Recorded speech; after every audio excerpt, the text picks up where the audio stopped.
Mastermind, Strategist for Hire, written by Clouds, read by Distracted by Books, Chapter 23, Overhaul. This chapter comes with trigger warnings for blood and descriptions of violence. Lots of blood. It had been a month since Inko's mugging, as the police had called it, and Izuku was finally ready.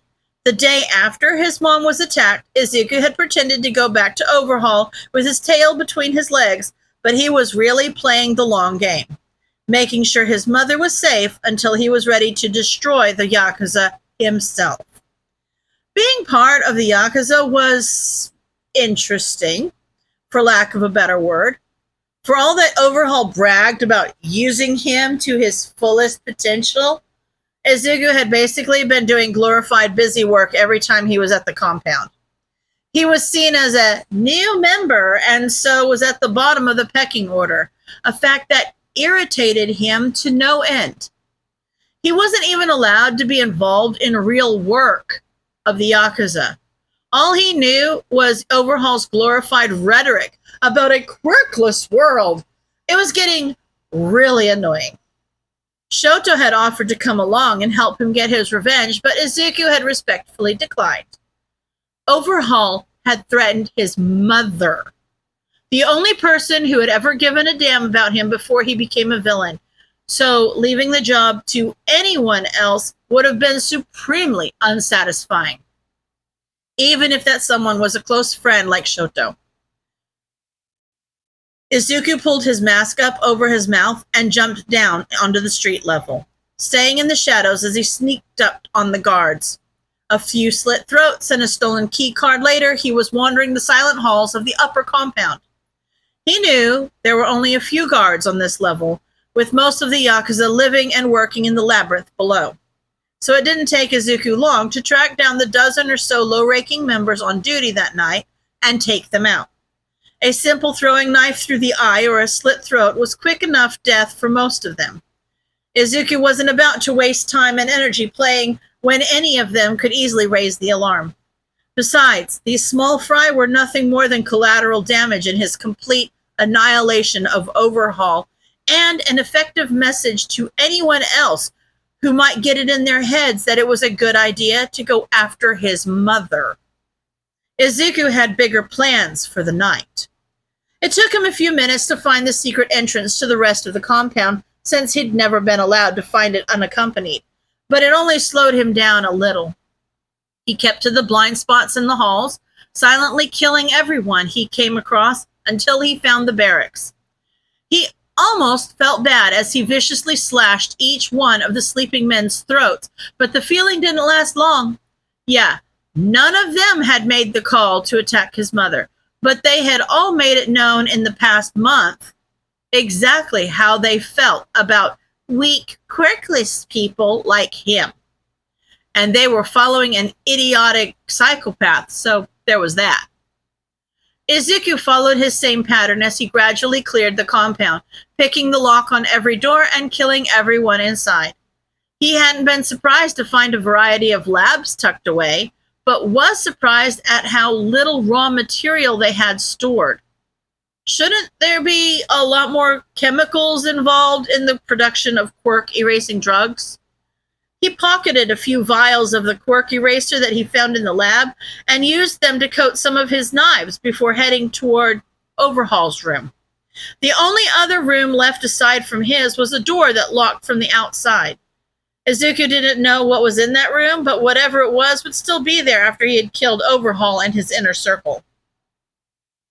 The expendables all stood up when he entered the small guard room he had to go through to get to Overhaul, and he smiled at their shocked expressions as they took in his blood-soaked costume. "Mastermind," Chronostasis said, carefully keeping his voice even. "You're not supposed to be here." "You're right," Izuku smiled. "I'm not." In a flash, Izuku had thrown two of the knives he'd dipped in quirk eraser at Setsuno and Sakaki, since their troublesome quirks could affect him directly. He smirked when Setsuno's eyes widened as he tried to steal the knife Izuku had just grabbed, only to be left grasping air.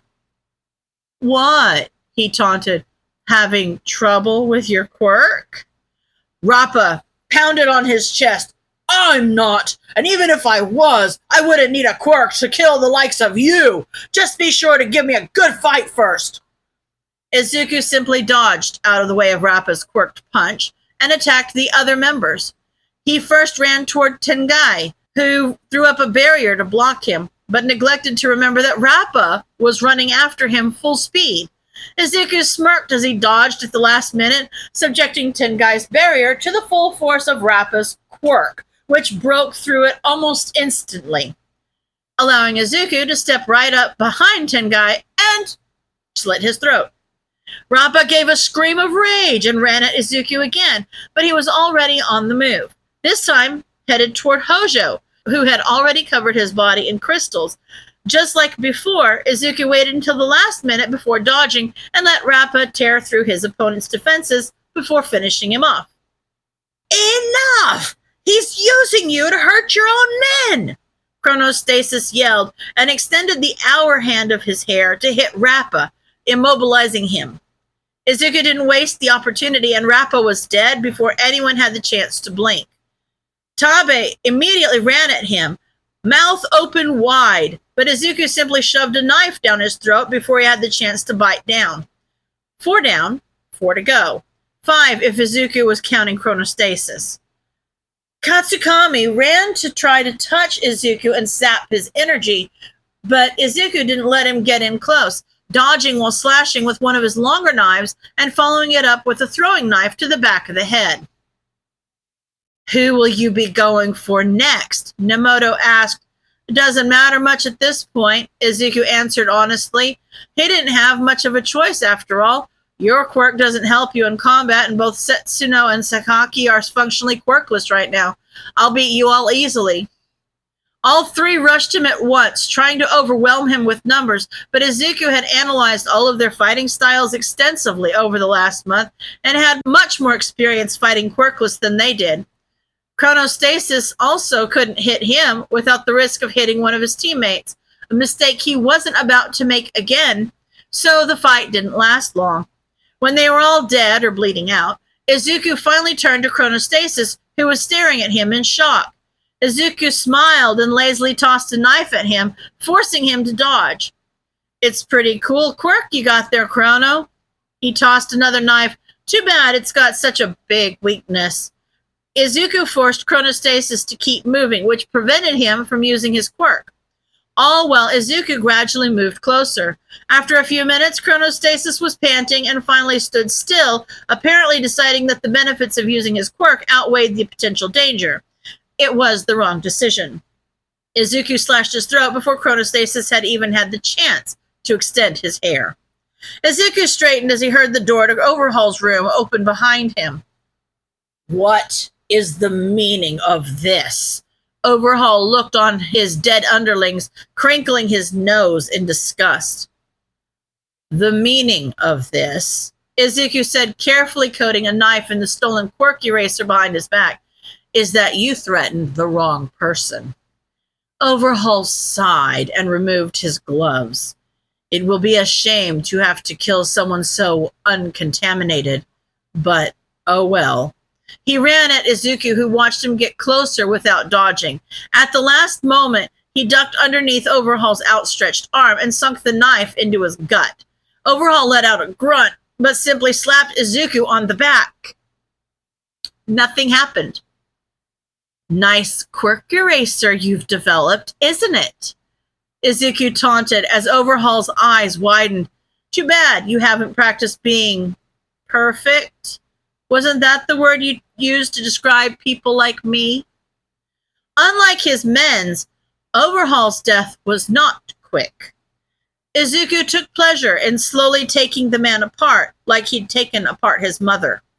When he was finally done, Izuku gathered up all his knives that he'd used during the fight and headed down the hall to the mysterious locked room.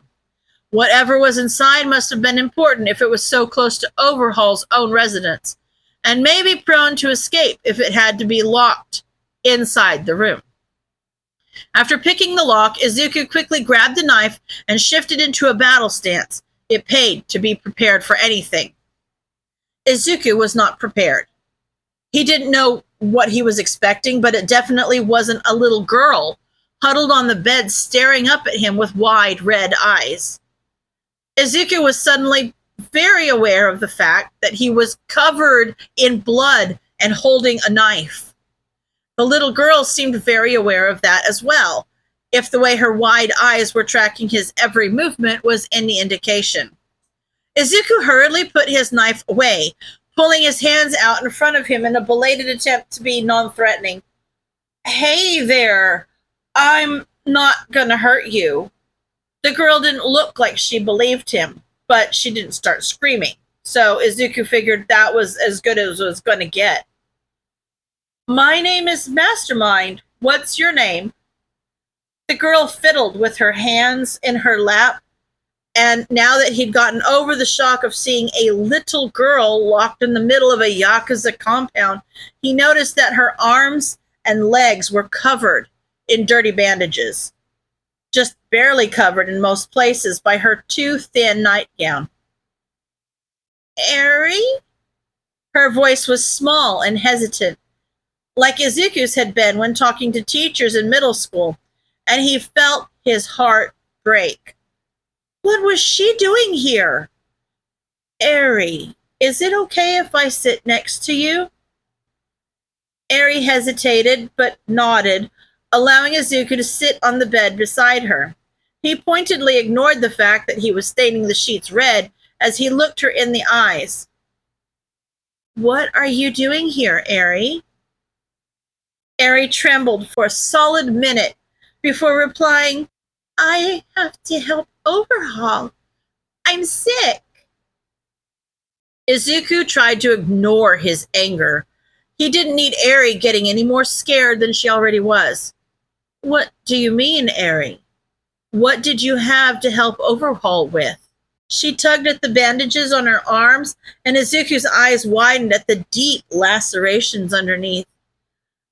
"My sickness makes other people not sick anymore, so Overhaul takes the sickness from my blood so he can put it in other people so they're not sick." Izuku's eyes widened. The quirk eraser he'd stolen was made from Eri's blood? Izuku wanted to march back to Overhaul's body and somehow bring him back to life so he could torture him to death all over again. What kind of monster tortures a little girl to get his hands on her quirk? Izuku looked at her softly. "You don't have to help Overhaul anymore. Okay, Eri? Overhaul's gone." Eri looked Izuku up and down, wide eyes taking in the blood, and her lips started to tremble. Izuku panicked, worrying he'd said the exact wrong thing. What if Overhaul had somehow convinced Eri that he loved her and he just killed the one person she thought meant the world to her? Why was he so stupid? Suddenly, Eri's arms wrapped around his waist and she started crying. "Thank you." She sniffled quietly, either not noticing or not caring that she was getting blood all over her hair and nightgown. Izuku awkwardly patted her on the back as he waited for her tears to pass. This poor girl had been going through too much already. That brought him to the question of what he was going to do with her. He couldn't just bring her home. His mother and the cops would ask where he'd gotten her, and it could reveal his identity all too quickly if they linked Eri back to Overhaul. Even if that wasn't an issue, Izuku wasn't ready for the responsibility that would come with raising a traumatized child. He wasn't about to entrust her to another villain group either. They would just use her for her quirk the way Overhaul had. Izuku sighed. There was only one option left. He gently grabbed Eri's shoulders and pushed her back so that he could look into her eyes. "Hey, Eri, are you ready to leave?" Eri nodded eagerly, eyes bright with hope, and Izuku knew that if she still knew how to, she'd probably be smiling. Izuku lifted her up so that she was clinging to his back before making his way outside. He wished that he'd left a path cleared of bloodshed, but he hadn't exactly been planning on carrying a 5-year-old on the way out. If anything, he at least hoped Eri realized that the bodies they passed meant no one would be coming after her. It was probably a sick sort of comfort, but there was a chance it might make the whole ordeal less traumatizing. The sky was just starting to get brighter as it got closer to sunrise, and they had an excellent view as they ran across the rooftops towards Night Eye's agency. Izuku had figured out that Night Eye was investigating Overhaul while he was gathering his own info on him. The hero didn't know about Eri, as far as he knew, but despite his serious appearance, he had a good heart. Hopefully, he'd be able to help Eri recover and find a good home that would protect her from anyone who wanted to use her. When they reached the roof of the agency, Izuku slowly crouched down and pulled Eri off his back so she was facing him. He cringed at how she looked like she'd just come off the set of a horror movie, but sighed when he realized that that wasn't too far from the truth. At least none of the blood was hers. The man who works here is a hero who was investigating Overhaul. Izuku looked her in the eyes. He's going to take good care of you and make sure no one hurts you ever again. Okay? Eri nodded, but hesitated a moment, fiddling with the hem of her blood-stained nightgown. Mastermind-sama? Eri's quiet voice trembled slightly. Why did you save me? Izuku hesitated for a moment before deciding that Eri had already been fed far too many lives in her short life. To be honest, I wasn't trying to save you. Overhaul threatened someone I care about, and I couldn't let that stand.